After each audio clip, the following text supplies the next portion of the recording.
Hey guys and girls of Diablo 3, this is Starwind here, bringing you the Making Money with the Real Money Auction House. Just want to show you everything about how to make money with the Real Money Auction House. It's going to be the first in the series. When Diablo 3 releases, I'm going to do a lot of videos on making money and showing how it can be made successfully using the auction house. As with Warcraft, it'll be very similar sort of style, so it'll be good to do it that way. I'll go over a couple of things about skills and strategies when using the auction house and how to make the most money possible. First of all, I'll go over the Pareto principle. 80% of wealth is held by 20% of the population. Very true. You see it in Warcraft, you see it in real life. It seems to be the way things work. It seems to be that 20% of the people try the most and have the best knowledge and skills and learn and adapt to the situation. I'll go over that as we go along. The top 1% always have the most of the wealth. They own vast amounts more than anyone else. This means that most players will not earn anything of any value while playing the game. But there will be the few who can, so if you're looking to possibly make money in that way while playing, we're going to go through that. Most people will spend a lot more and it'll cause them an expense, which has to happen if people are going to make profit out of games, so that's just the way it works. First of all, we'll go with the aim. Is to learn everything about the auction house we can and adapt to the auction house while turning a maximum profit. So the first thing I'm going to go over with that in making it is the vanity and time aspect of the games that we play. Especially like Warcraft, vanity and time are a big thing. What are people willing to spend money on? That's the main thing. Items that take a lot of time to earn. It's just leveling over long periods of time takes ages to do, and people aren't willing to give all that time up. It's something that it's going to be where you make your money. You have to be willing to sacrifice your own gear that you earn to make money. It's for most of us that's going to be hard to do. But if you want to make a profit, if you want to use Diablo to turn a profit every day, it's something you're going to have to consider. Visual improvements are usually worth more than anything else. People, because they're not playing it for the aspect of making money like the people who are going to make profit out of the auction house. The visual aesthetics of the game are going to mean a lot to them. Like Warcraft, visual aesthetics are a massive thing in Warcraft. If they were to make a real money auction house in Warcraft, there'd be more money made in transmogrification than there would be in anything else. A person who just only wants to enjoy the game and have the best gear will usually earn the least. Very important thing in it. That's usually the way it's going to work. If you're going to get through as quickly as you can, you're going to make a lot of money. It's going to mean sacrificing a lot of your gear. Those who want all that gear won't be able to sacrifice it, and in turn won't make the money that people who are willing to do that will. People who make it to Inferno mode and get the gear out of that are going to make some serious money back. So we'll just go over the best sellers within the game. The best sellers you're going to get are top level items. People want the top level items. It's going to mean sacrificing your own, but that's what you want. The next thing will be items that are rare to each class. They'll be a big thing, such as the voodoo masks and the wands and trinkets that are only available to certain different classes. And the next will be materials. They're going to be one of the highest things, especially on different patching days and things like that. So we'll go over that a little bit later in the video. And next we're just going to speak about the limitations of the auction house. On the real money auction house, you're going to be able to have 10 active auctions at a time. So it's limited to that. If one item's sold, you can put another up. If you don't sell it, you lose that space for 48 hours. So there's a couple of ways to look at that. So we're just going to look now at working around the limitations, or working with the limitations that we have within the game. So you're going to have a couple options. You're going to have 10 high selling auctions that you're guaranteed will sell. So you're talking about loot, very high selling items, very rare items. You have to have 10 of them, be able to sell them at a high price and make a nice margin back on them. They have to be guaranteed to sell. If you're listing it, it's got to be guaranteed to sell if you want to make profit back on it. The other way is to work the auction house with low priced items. It means you're going to be staying on, watching your auctions and making back money as quickly as you can. You're going to be watching every bit of them, and it'll be tough. You have to put a bit of time into just the auctions every day, which you could make a lot of money back on. There's a lot of sales can be done. You just sell items really cheap, make a profit on them, sell more items, keep at it for a couple hours a day and watch it, see how much you can make back, see what profits you'll make on a daily basis. They're the two methods at the moment. There's a couple of requirements to making money in a game. They're going to be big. You need to be able to watch the auction house and learn from it. You need to be able to see what sells, what doesn't, what makes profit, what doesn't, what you can break down to make more profit from, what sort of way the game's built to allow you to make profit over time.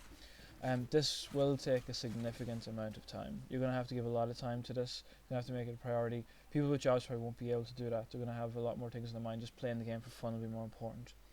And you need to gain great gear and sell it. It's going to be a big thing. I know people won't want to sell the gear, but it's going to have to be a big thing. You're going to have to gain the gear and sell it, and learn your economy. The first week you're not going to have the auction house available to you. The real money, the gold one will be, so you can learn the economy and see what people are and are not buying, and be able to sell better than anyone else by doing that. You're going to be able to stay ahead of the game and know what's selling. That's an ongoing learning process. Every day that you're working the auction house, you're going to learn what is and isn't selling and what becomes popular. You learn seasons, you're going to learn times, days and weeks. We'll go through that in a wee bit. So we'll go over the first thing. We'll go over now that's more or less about the auction house and how it's going to work. We're going to go over now the strategy and skills to making gold. So this is the main thing you want to hear. How to make money. So the first thing is bid low and bid.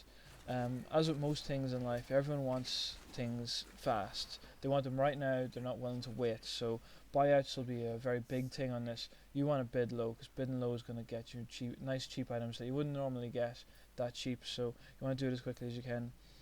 As with most auction houses, like within Warcraft or eBay, people underuse the bidding system. It doesn't get used to its full opportunity, and people don't realize it, but they're losing out a lot. So we don't want to do that. You want to stay aware of the normal sales prices and bid low on items. So you want to make sure you know what the average price is for an item, know how much it's going to cost and what you're going to gain back from it. You'll be surprised how many items you'll get. A lot of people don't bid, they're not willing to pay the high prices, and the auction will be won by a bid because of that. So then after that you're going to sell back at normal prices and make your profit. As with games with Warcraft, lots of players will be between level 1 and 10 or level 60, so you're going to have them two ranges to work with. This means there will be very little mid-gear available for people to work with sort of well, and this is going to mean there's some real profit to be made in that area, so there is. You're going to be able to go for mid-range gear. That's mainly what you're going to be looking for. If you can bid on mid-range gear and make a bit of profit back on it, you're going to be laughing in the end. Okay, also you're going to do a lot of runs maybe for mid-level gear as well. Mid-level gear would be a good thing to be running and trying to gain over time. Also, if you win on items at a low price, you can also salvage them to make better gear later on and make a higher profit from any current gear you have. So maybe salvaging and using blacksmithing or any of the artisan work will be helped at. So the next thing I want to go over is building a goal base. So you want to sell level 10 and lower items. I know what you're thinking, level 10 and lower can't access the real auction money house, but the thing is you want them to buy them off the normal auction house so you can build your gold base back.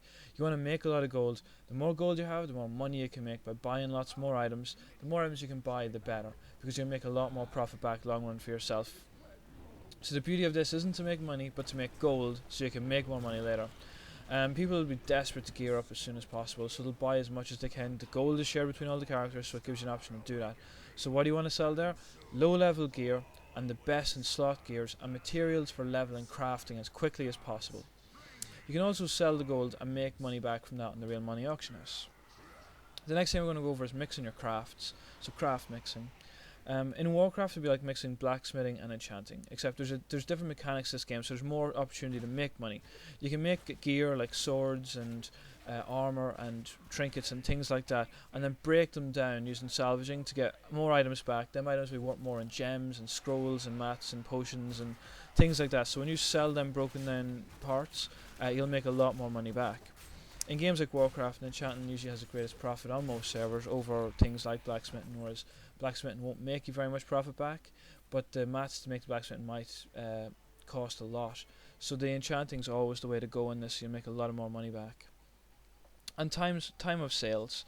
So there's going to be different times of the week that you want to be selling things. You want to be making sure you're aware that, in the evenings, Friday evening especially, Saturday, Sunday, that's when people are buying the most.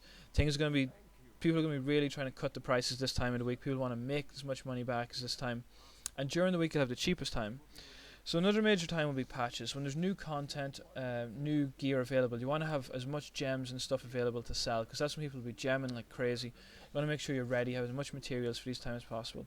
Other events around the year, such as Christmas and Hanukkah and wherever else people celebrate, they'll be playing the game, trying to make money at this stage. You want to be making it back yourself.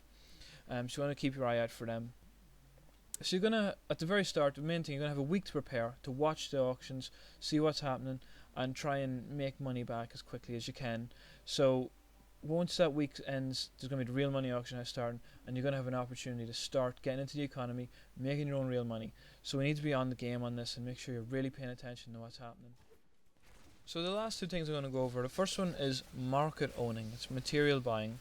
So you want to buy all of a certain item out of the auction house, and then you're going to own that part of the market. So you're going to keep your eye out for when things get really low, and when the price is really undercut beyond the normal. So let's say you see a material up that's usually selling for 20 gold, and it's selling for 10, and there's only 10 of them items available in the auction house.